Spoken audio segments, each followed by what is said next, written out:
So last week, Adobe tells Wall Street they just had the best quarter in their history, record sales and raised forecasts. And then the stock immediately drops to its lowest price in a year. Good news punished hard, which means either investors just can't read the press release, or they saw something the headlines didn't say out loud. Let's open the report and find it. First, what does everybody already think about Adobe? Simple, they think AI is killing it. The stock's down about a third just this year, and that fear is the reason why. Look, the new AI tools can make images and whole designs on their own now.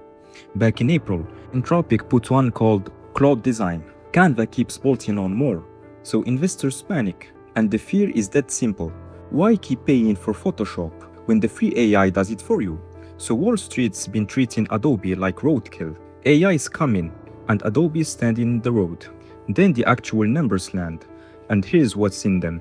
Sales, $6.62 billion, up 13%. That's a record. And what about the profit per share? It's up 18%. Now hold on. Profits went up, so this isn't a company bleeding out. Best quarter in its history, right in the teeth of all that AI fear. And the stock drops to 1-year low the very same day. You don't sell off a record quarter for nothing. They saw something there that scared them more than the record cheered them. So let's start with the beat itself. Yeah, Adobe beat what Wall Street wanted. Profit landed at 5.96 a share. The number to beat was 5.81. So they beat it by about 2.5%. And that's a win, even if it's a tiny one.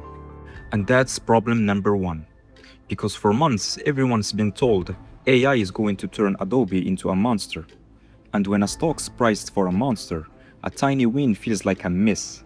But a small beat isn't what spooked people. The next part is. The same day Adobe dropped this, its money guy is out. Dan Dern, the chief financial officer, the person who runs all the money, he's gone. Off to another company, 4 days after the earnings call. No heads up, nothing. And he's not the only empty chair. Back in March, the CEO said he's leaving too. After 18 years at the top, they still haven't found a new one. So picture this. The boss is halfway out the door. The money guy just walked. The two biggest jobs in the building, both empty, at once. In 3 months, right as Adobe makes the single biggest bet in its history. That's reassuring. Now we get to the part that really moved the stock. Adobe quietly cut one number. Its forecast for how fast its steady repeating money grows this year. They knocked it down by about 2 points. That's the number that matters most. See, most of Adobe's money shows up again and again, from people paying every single month. That repeating money is the thing Wall Street stares at hardest. It's how they price the whole company, and Adobe just told them, expect less of it. Now here's the sneaky part. Adobe's headline said that growth target was unchanged, 10.2%, same as before. That sounds fine. Except it's only unchanged because Adobe just bought another company, SEMrush, and dropped its sales into the number to plug the hole. Take SEMrush back out, and Adobe's own business is set to grow to about 8.3%, slower than before.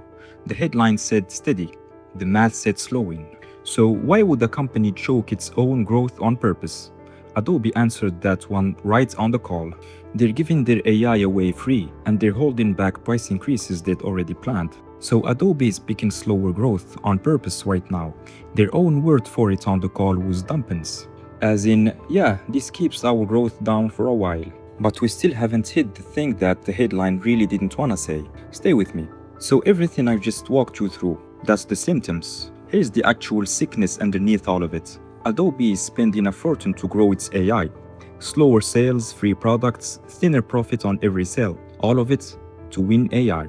So really there is only one question that counts. Is the AI bet even big enough yet to be worth all that? And Adobe put a number in the report that's supposed to shout yes. Sitting right next to it is a second number they never said out loud. Put the two together and you've got your answer. Let's start with the free part because in one way it's working. More than 850 million people use Adobe's apps now. A lot of them for free. Free users cost real money to run. The whole bet is that some of them start paying once they're hooked on the AI. That's the plan in one line. Hook them free, charge them later. And you can see the cost in Adobe's own numbers. The profit it keeps on every dollar of sales. Last year, about 46 cents. This year, Adobe's own forecast about 45. Adobe is guiding its own profit per dollar down, while it guides sales up. Companies don't do that by accident. And last quarter, it had already slid there, about 44.5 cents on the dollar. That's a company spending its own margin on purpose to buy something it doesn't have yet. And the banks buy the plan. After the report, JP Morgan cut its price target on Adobe, but kept its buy rating. The reason? Adobe is giving up money today to win something bigger in AI tomorrow. So everybody agrees on the plan. Spend now, win later. Which drops us right back on the one number that tells you if the plan's actually working. The one Adobe kept out of the spotlight. Here it is. Adobe's AI pulls in about $500 million a year, and Adobe was proud of it. Stuck it right in the headline. AI sales tripled. And yeah, $500 million sounds like a lot on its own. But the whole company pulls in $27.1 billion a year in repeating sales. So run the math.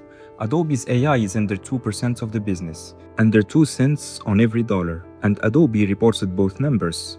They just never once put them next to each other. Because next to each other, the AI that's supposedly going to save this company is smaller than a rounding error on everything else.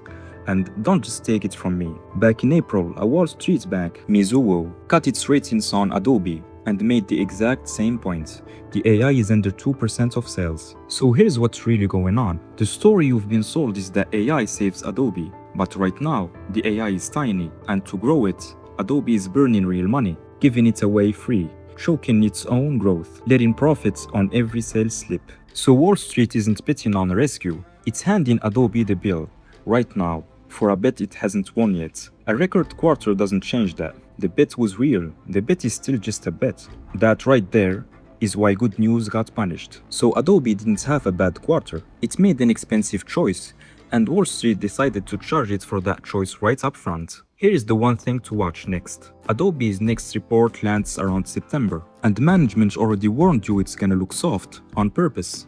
The number that counts is how fast the AI side grows, and whether those free users actually start paying. If they do, the bet works, and the stocks is still down here. If they don't, Wall Street called it. So here's the real question. 2 ways to read this. 1. Adobe is playing the smart long game. Spend now, own AI later. And this 1 year low is a gift. 2. The AI is too small. The giveaway is too pricey, and Wall Street's got it priced exactly right. So which one are you? Tell me below. And if you want the line by line of every number in this video, the actual filings, the real figures, the sources, that's what Footnote's brief is. Link is in the description and pinned comment. It's free.